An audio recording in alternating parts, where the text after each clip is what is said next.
Hello, class. Welcome to the second week.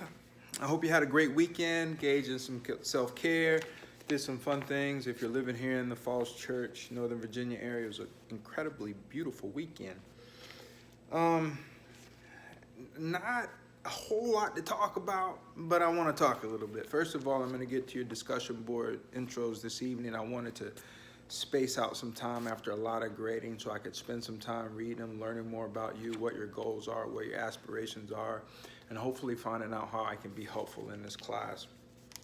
And so this week, in terms of our required reading, you're going to be working through chapters 5 through 9 of Righteous Dope Fiend, and working through the conclusion. And so, I know it's a lot, but small portions. I think that's important. The other piece is there's a required video, the New York Times case vignettes, Lives Restored.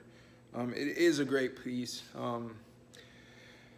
Oftentimes in social work, particularly in education, we don't get an opportunity to pay attention to some of those higher order mental health disorders, bipolar disorders 1 and 2, schizophrenia, schizoaffective disorders, schizophrenia with bipolar disorders. So this will give you a great opportunity to look at Lives Restored and how people live with mental illnesses and how they learn to manage those mental illnesses, right? Because that's a lot of what we're doing with our clients. We're helping them manage their mental health disorders, achieve a certain level of normalcy. And so those things are important. And also people have an opportunity to speak out about what they are experiencing. I really want to talk about your extended outline, which is going to be due at the end of week 3. And I want to remind you, this is an individual assignment, right? So from my view, what you're really doing here is you might, if your group already has had an opportunity, I would sort of open with a quick sort of overview of what you are thinking about in terms of your presentation, okay? Because I know you're working through that. A quick overview of what you are thinking about in terms of your presentation, okay? And ladies and gentlemen, that might be, 2 or 3 sentences, okay? And it could be in outline form, right? Because this is an extended outline. So, in terms of an overview, just trying to make 2 or 3 points about what you think you're going to achieve, and I know that it could change, all right? And because this is an individual assignment, then what you're going to move into is an outline demonstrating that you understand the main points of the book as they relate to the topic of your show, okay? So there are a few ways of doing this. There's several major themes, okay, that you can look at in terms of the book. But class, I really want you to hear this if you hear anything.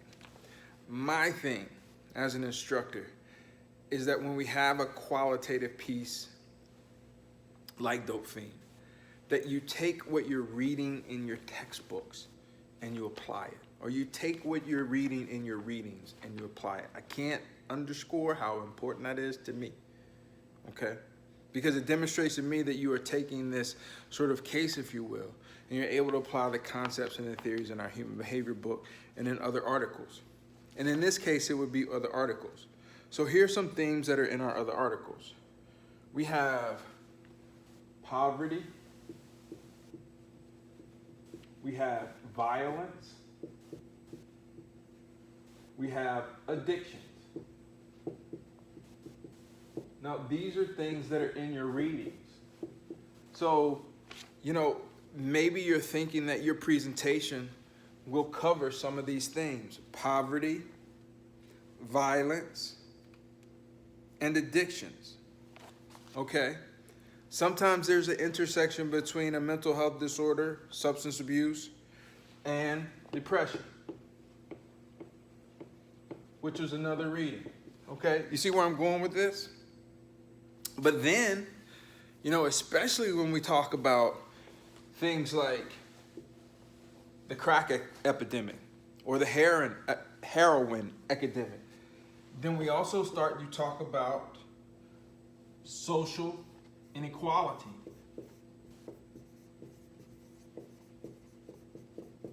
Okay? So ladies and gentlemen, all I'm really doing is going straight from the readings and thinking about themes that are relevant in your readings and in Dope Fiend. And I can't underscore how important this is to me, because to me, it gives you structure, right? We're on the same page in terms of what we're thinking we should be getting out of these presentations. All right, so that was sort of week 1. But then if we look at week 2, in terms of our reading, it also talks about cultural competence. You know, despite what we think about addictions, there is a level of cultural competence in terms of how they play out, right? Again, if we look at the crack epidemic, who did that impact, right? If we look at the heroin epidemic, who does that impact? If we look at alcoholism, what populations and what cultural issues are relevant to alcoholism? So again, this is an opportunity to apply your readings. But we can't forget, ladies and gentlemen, that when we talk about addictions, that also gender is huge. It's huge. Okay? And then lastly, you know, we can't forget about the elements of social justice. Because certainly when we talk about the availability of heroin, we talk about the availability of marijuana, we talk about the availability of crack, that's relevant. So what I'm simply saying, ladies and gentlemen, is utilize your readings to formulate your outline and what you want to pull from the reading. Now, I have to be clear about this. This is an individual assignment. And it would do my heart really well if I see a lot of diversity in terms of these outlines. Okay? Now, one of the things I really want to encourage you to do as I close, ladies and gentlemen, is please rely on me. You know, I'm supposed to be your instructor. That's what I do. I want you to rely on my MSW. I want you to rely on my PhD. I want you to rely on my LMSW to help you through this course. Okay? I understand you look to your classmates for support and, you know, for empowerment, you know, getting through the program, you know, whether you're 31 or 61, you're going to get that clinical license, and I believe that. But when it comes to the course content and the instructions and thinking about what you should and shouldn't do, come to me first.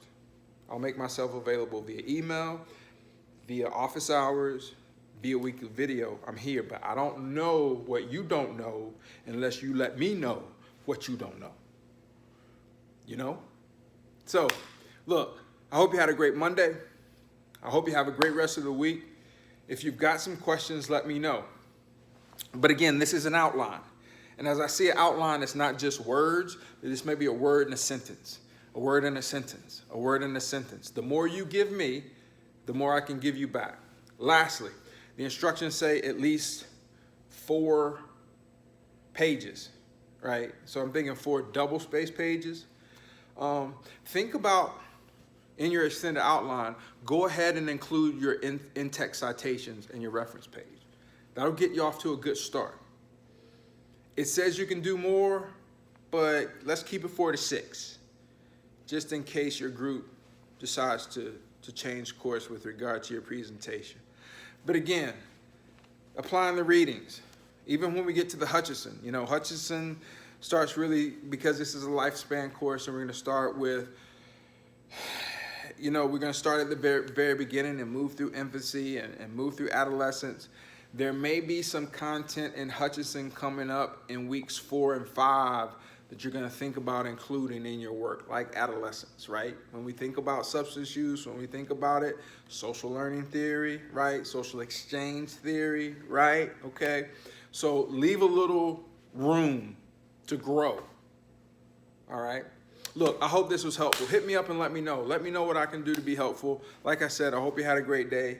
Have a great week. Talk to you soon. Peace.